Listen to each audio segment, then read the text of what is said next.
Assalamualaikum warahmatullahi wabarakatuh. Alhamdulillah kita bertemu lagi dalam siri video penjelasan ke atas buku saya, Zikir Selepas Solat Antara Sunnah dan Bida'ah. Kita masih lagi dalam bab membahas dalil-dalil yang lazim digunakan oleh mereka yang berzikir secara berjemaah. Maksud zikir berjemaah ialah berzikir beramai-ramai dengan suara yang kuat lagi serentak. Padahal sebelum ini telah dijelaskan bahawa zikir yang disyariatkan ialah secara bersendirian dan dengan suara yang perlahan meskipun dalam keadaan beramai-ramai. Pengecualian ialah apabila Rasulullah sendiri sallallahu alaihi wasallam secara jelas menganjurkan zikir secara kuat. Sebagai contoh takbir hari raya. Sesiapa yang tertinggal kapal terbang, sila rujuk video-video sebelum ini. Jangan terus menyerang di ruang komen dengan dalil dan hujah sekian-sekian, padahal telah pun saya jelaskan dalil tersebut dalam video-video sebelum ini. Baik, dalam video ini saya akan bahas dalil keempat yang lazim digunakan bagi menganjurkan zikir berjamaah. Cuma untuk video ini saya akan lakukan dengan sedikit perbezaan ya. Jika dalam video ini saya bacakan dalil tersebut lalu diberikan penjelasan dan bantahan, kali ini saya akan mainkan sebuah rakaman kuliah yang mana saya terima daripada salah seorang penonton daripada video sebelum ini.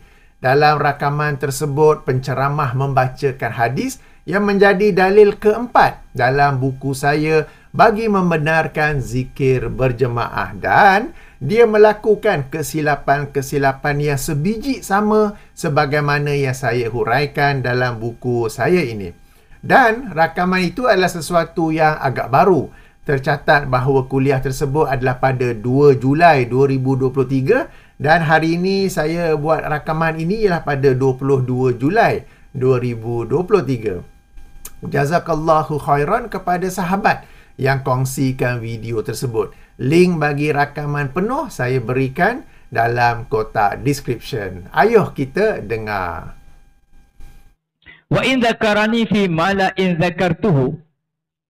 Dan jika dia ingat aku fi mala'in secara ramai, berjamaah macam gini, imam baca, yang lain ikut. Macam kita tahlil kan. Pada malak, golongan yang jemaah ramai, khairin minhum, zakartu fi mala'in khairin minhum, maka aku ingat ia fi mala'in, dalam golongan yang banyak yang lebih baik daripada mereka. Maka Allah akan tunjuk, hai malaikat, dalam golongan malaikat Tuhan banyak, wa ma ya'lamu junuda rabbihi illahu, jadi siapa tahu bilangan malaikat melainkan dia. Allah panggil mereka tu, tengok hamba aku berzikir, ramai-ramai, tengok masjid Bunda Raya berzikir. Allah tunjuk kita zikir ramai-ramai, Allah pun berbangga, panggil malaikat-malaikat dia, tengok hamba aku berzikir kepada aku. Kalau kita ingat Tuhan secara beramai-ramai, maka Allah juga akan ingat kita dengan golongan yang lebih baik daripada kita, iaitu malaikat. Dia ikut kita berzikir, tengok hamba aku zikir kepada Allah. Bermaksud zikir seorang pun ada, zikir jemaah pun ada. Ini hujah berikutnya menolak Wahabi. Cerita Wahabi je saya ni. Sebab Wahabi kata tak ada zikir jemaah. Tak ada doa, tak boleh berjemaah. Ini Tuhan kata kalau kita zikir cara ramai, Allah pun berzikir cara ramai. Ini nak tolak hadis yang mana ni? Ni hadis kursi ni, sahih ni, Abi Hurairah ni, dalam Bukhari ni. Jadi boleh kita zikir berjemaah. Ini hadisnya, dalilnya. Jadi ada pula tak boleh zikir ramai-ramai, zikir seorang-seorang aja. Kita tolak dia. Tolong dia tafsirkan hadis ni. Jadi Tuhan kata kalau kita ingat Tuhan cara ramai-ramai, Allah pun ingat kita cara ramai-ramai.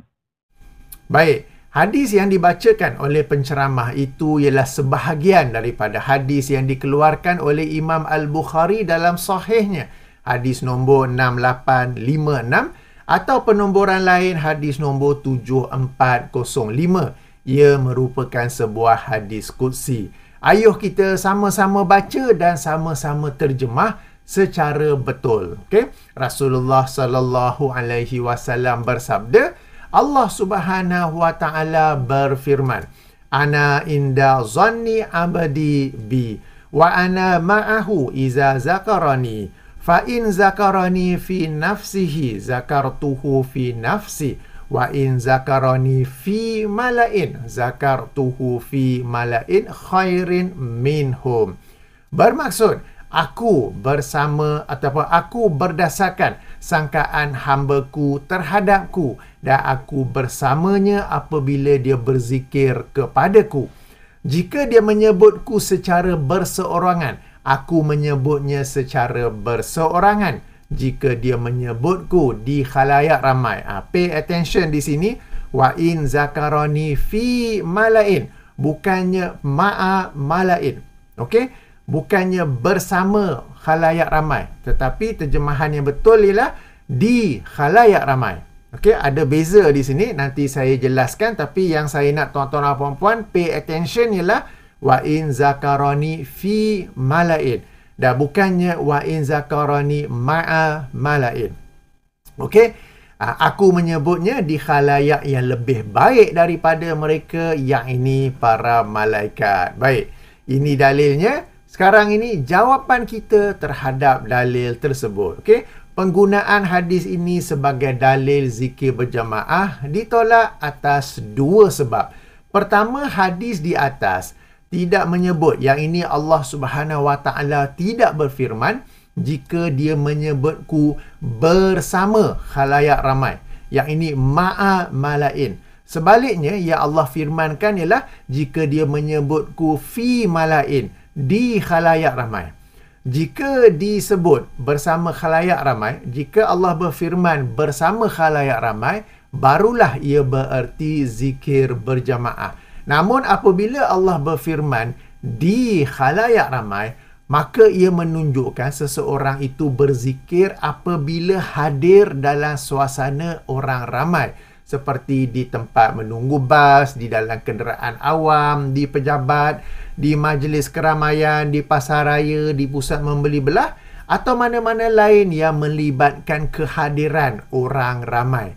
Dan dia tidak terikut dengan hiruk pikuk orang di sekelilingnya. Sebaliknya, dia menyibukkan diri sendiri dengan berzikir kepada Allah Subhanahu wa taala.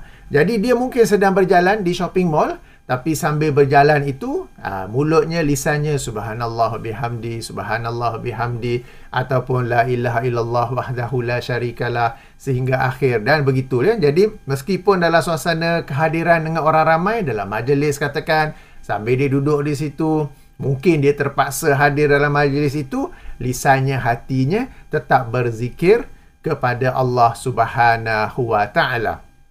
Di sini nampak tak bagaimana seorang penceramah yang saya yakin sepatutnya boleh berbahasa Arab membaca hadis dengan terjemahan yang salah.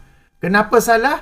Kerana dalam kepalanya, dalam fikirannya sudah preset, sudah pre-program bahawa zikir berjemaah adalah dibolehkan. Lalu dia membaca hadis dan menterjemah hadis dengan preset dan pre-program yang sudah tersedia, sudah sedia tersemat dalam fikirannya.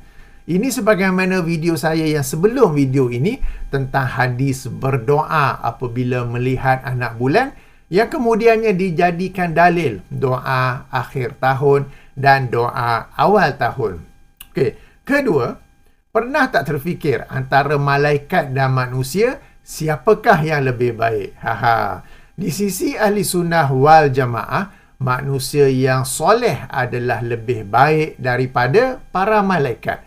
Ini kerana bagi mencapai kesolehan tersebut, manusia terpaksa melawan nafsunya, hasutan syaitan dan kelekaan hidup duniawi. Selain itu, manusia beramal soleh untuk mendekati syurga dan menjauhi neraka semata-mata berdasarkan gambaran teks Al-Quran dan As-Sunnah. Ini berbeza dengan para malaikat, di mana mereka memang dicipta untuk taat kepada Allah sepanjang masa, tidak diganggu oleh nafsu, tidak diganggu oleh syaitan, dan mereka telah melihat sendiri syurga serta neraka. Beza ya, kita syurga neraka kita baca tentangnya dalam Al-Quran dan hadis. Para malaikat mereka dapat lihat sendiri syurga dan neraka. Bahkan para malaikat telah melihat sendiri pelbagai kebesaran Allah Subhanahu Wa Taala daripada arasy yang diciptanya sehinggalah pada penciptaan manusia dan alam ini. Oleh itu, seandainya yang dimaksudkan di khalayak ramai ialah mereka yang berzikir secara berjamaah, dan seandainya Allah mengiktiraf ibadah mereka itu, menjadilah mereka orang-orang yang soleh. Jika mereka itu adalah orang-orang yang soleh, Allah tidak akan berfirman, aku menyebutnya di khalayak yang lebih baik daripada mereka, kerana malaikat tidaklah lebih baik daripada orang yang soleh.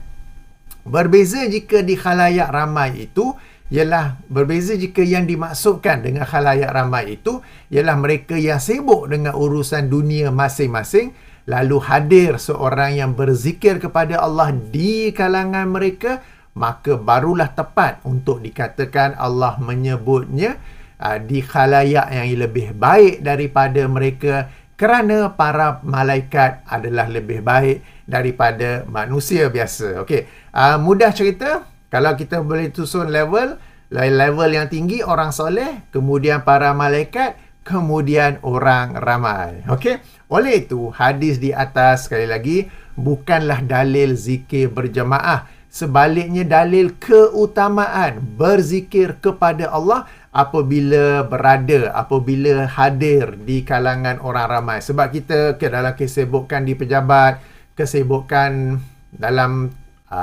pengangkutan awam, dalam urusan harian, kita tidak terikut dengan orang ramai tersebut, tetapi kita tetap berzikir kepada Allah Subhanahu Wa Taala. Okey, tak apa. Seandainya tetap hendak dikatakan bahawa ia adalah dalil zikir berjamaah, ia bukan dalil untuk berzikir dengan suara yang kuat dan secara serentak. Ini kerana dalam penjelasan sebelum-sebelum ini telah dikemukakan bahawa meskipun dalam satu majlis zikir itu tetap dilakukan secara bersendirian dan dengan suara yang perlahan. Justru jika tetap hendak dikatakan bahawa ia adalah dalil berjamaah, ia adalah salah kerana membaca satu hadis dan meninggalkan ayat Quran dan hadis-hadis yang lain dalam bab ini. Bila kita nak faham sesuatu topik, sesuatu isu, baik dalam bab cara berzikir ataupun mana-mana topik lain, hendaklah mengkaji seluruh ayat Quran dan hadis yang ada dalam bab itu. Tak boleh baca satu hadis kemudian terus membuat kesimpulan berdasarkan satu hadis. Baik, sehingga sini sahaja dahulu. Seperkara lain, perhatikan bagaimana dalam rakaman video tadi si penceramah dengan mudah membuat sekian-sekian tuduhan ke atas Wahabi. Padahal jelas kesalahan adalah pada dirinya dan bukan pada pihak yang dituduh olehnya. Demikianlah kelaziman yang berlaku. Baik, kita jumpa lagi insya-Allah membahas dalil zikir berjemaah yang ke-5 pula. Saya tutupi dengan subhanakallahumma wa bihamdika asyhadu an la ilaha illa anta astaghfiruka wa atubu ilaika. Assalamualaikum warahmatullahi wabarakatuh.